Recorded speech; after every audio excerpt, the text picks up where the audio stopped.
నమస్తే, welcome to NR TV.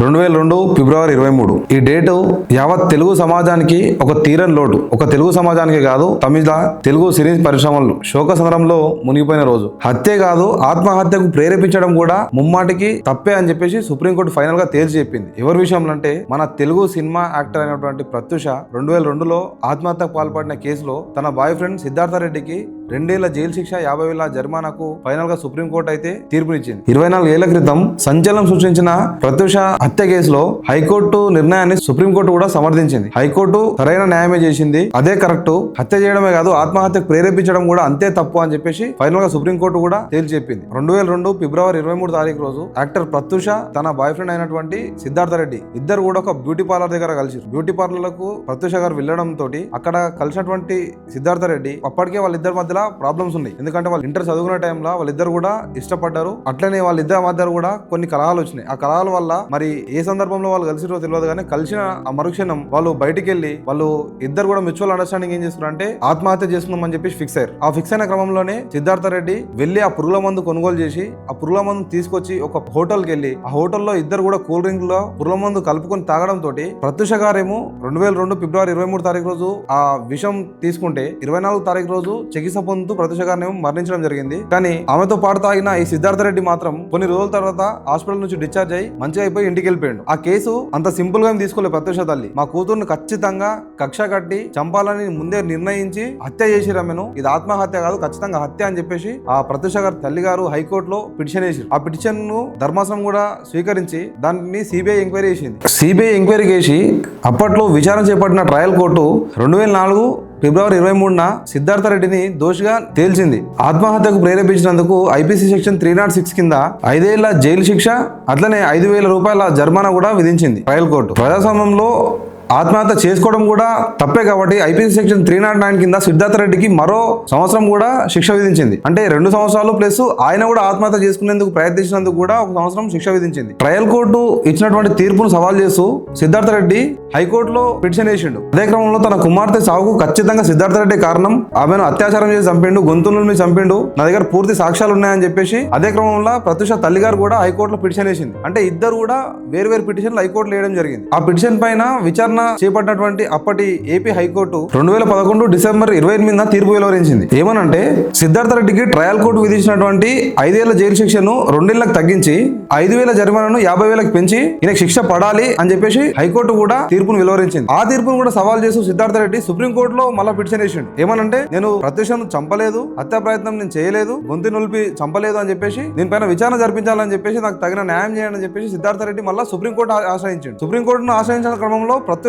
తల్లి గారు కూడా మళ్ళా లేదు, ఖచ్చితంగా సిద్ధార్థ రెడ్డి నా కుమార్తెను చంపిండు, నా దగ్గర ఆధారాలు సహా ఉన్నాయి. ట్రయల్ కోర్టు ప్లస్ హైకోర్టు 2 న్యాయస్థానాలు కూడా న్యాయాన్ని ప్రకటించిన తర్వాత, తీర్పును వెలువరించిన తర్వాత అయినా కూడా సుప్రీంకోర్టు ఆశ్రయించిండు, తప్పించుకునే ప్రయత్నం చేసినాడు, నాకు తగిన న్యాయం చేయండి అని చెప్పేసి ప్రత్యూష తల్లి గారు మళ్ళా సుప్రీంకోర్టులో కూడా పిటిషన్ వేసింది. ఇద్దరు కూడా నాకు న్యాయం చేయండి, నన్ను నిర్దోషిగా ప్రకటించండి అని చెప్పేసి సిద్ధార్థ రెడ్డి లేదు, నా కుమార్తెను ఖచ్చితంగా మానభంగం చేసి హత్య చేసిండు, గొంతు నుండి చంపిండు, అతనికి కఠిన కారాగార శిక్ష విధించండి అని చెప్పేసి ప్రత్యూష తల్లి గారు పిటిషన్ వేసింది. ఈ 2 పిటిషన్లను విచారించిన సుప్రీంకోర్టు పోయిన ఏడాది నవంబర్లో తీర్పును రిజర్వ్ చేసింది. మంగళవారం జస్టిస్ రాజేష్ బిందాల్, జస్టిస్ మన్మోహన్ తో కూడిన ధర్మాసనం తీర్పు వెలువరిస్తూ సిద్ధార్థ రెడ్డికి 2 ఏళ్ల జైలు శిక్ష విధించడాన్ని సమర్థించింది. మరోవైపు ప్రత్యూష తల్లి గారు కాంప్రమైజ్ కాకుండా లేదు, నా కుమార్తెను గొంతు నుండి చంపారు, అత్యాచారం చేసి చంపారు అని చెప్పేసి ప్రత్యూష తల్లి గారు వాదనలు వినిపించారు. ఆమె పిటిషన్ లో పేర్కొన్నది. దానికి సుప్రీంకోర్టు ఏం సమాధానం చెప్పిందంటే గొంతు నుండి చంపినట్లు గాని, అత్యాచారం చేసి చంపినట్లు గాని ఎక్కడ సాక్ష్యాలు లేవు. వాస్తవానికి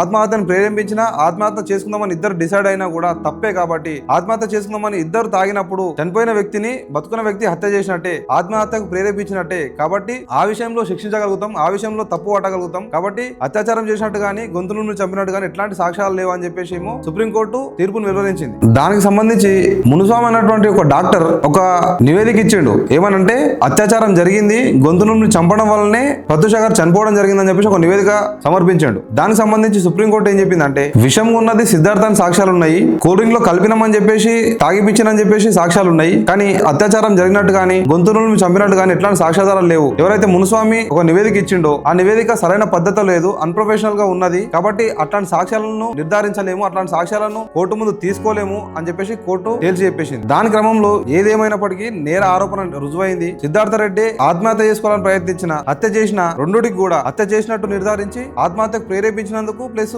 ఆత్మహత్య చేసుకోవడానికి ప్రయత్నించినందుకు రెండుటికి కూడా కలిపి, అంటే ఆత్మహత్య చేసుకోవడం కోసం ప్రేరేపించినందుకు ఏమో 2 ఏళ్లు, ఆత్మహత్య చేసుకున్నందుకు ఈయన ప్రయత్నించినందుకు 1 సంవత్సరం, మొత్తం కలిపి 3 సంవత్సరాల జైలు శిక్ష ప్లస్ 50,000 జరిమానాను సుప్రీంకోర్టు విధించింది. దానికి సంబంధించి ప్రత్యూష గారి తల్లి గారు సుప్రీంకోర్టు ఆ న్యాయాన్ని స్వీకరించి అయినా కూడా ఏదో కొంచెం సాటిస్ఫాక్షన్ తోటి లేను, ఎందుకంటే ఇంకా కూడా శిక్ష పడాల్సి ఉండే, కఠిన కారాగార శిక్ష పడేది ఉండే ఆయనకు. ఏదేమైనా ధర్మాసనం ఇచ్చినటువంటి తీర్పుని నేను స్వాగతిస్తా, ఆ తీర్పుకే నేను కట్టుబడి ఉంటా. కానీ ఆ సిద్ధార్థ రెడ్డికి యావజ్జీవ కారాగార శిక్ష పడుంటే నా కూతురు ఆత్మకు శాంతి చేకూరేది అని చెప్పేసి ప్రత్యూష తల్లి గారు సిద్ధార్థ రెడ్డికి యావజ్జీవ కారాగార శిక్ష పడుంటే నా కూతురు ఆత్మకు శాంతి చేకూరేది, నా 24 ఏళ్ల ఒంటరి పోరాటం తగిన ఫలితం దొరుకుండేది అని చెప్పేసి ఆశిస్తున్నా అని చెప్పేసి ప్రత్యూష తల్లి గారు కూడా చెప్పడం జరిగింది. ఒకసారి మీ అభిప్రాయం కూడా చెప్పండి. నిజంగానే హైకోర్టు ఇచ్చిన తీర్పును నిజమే వాస్తవానికి హత్యకు ప్రేరేపించడము, హత్య ప్రయత్నం చేయడం కూడా రెండు కూడా తప్పే, కాబట్టి ఈ శిక్ష పడాలని చెప్పి సుప్రీంకోర్టు ఇచ్చిన తీర్పు కూడా ప్రత్యూష గాని ప్రత్యూష తల్లి గాని సరైన న్యాయం జరిగినట్టేనా, లేక సిద్ధార్థ రెడ్డికి ఇంకా శిక్ష పడేది ఉండేనా, లేకపోతే సిద్ధార్థ రెడ్డి నిర్దోష అని చెప్పేసి మీరు అభిప్రాయపడుతున్నారా? అసలు మీరు ఏమనుకుంటున్నారో మీ అభిప్రాయం కూడా కామెంట్ రూపంలో తెలియజేయండి. ప్రత్యూష గాని ప్రత్యూష తల్లి గారి గాని సరైన న్యాయం జరిగిందా, ఆమె పోరాటానికి లాభం చేకూరిందా, సిద్ధార్థ రెడ్డికి కరెక్ట్ శిక్షనే పడిందా? హైకోర్టు సుప్రీంకోర్టు 2 న్యాయస్థానాలు కూడా ప్రత్యూష గాని ప్రత్యూష తల్లి గారి గాని సరైన న్యాయం చేసినట్టేనా? మీ అభిప్రాయం కూడా కామెంట్ రూపంలో తెలియజేయండి. Thank you.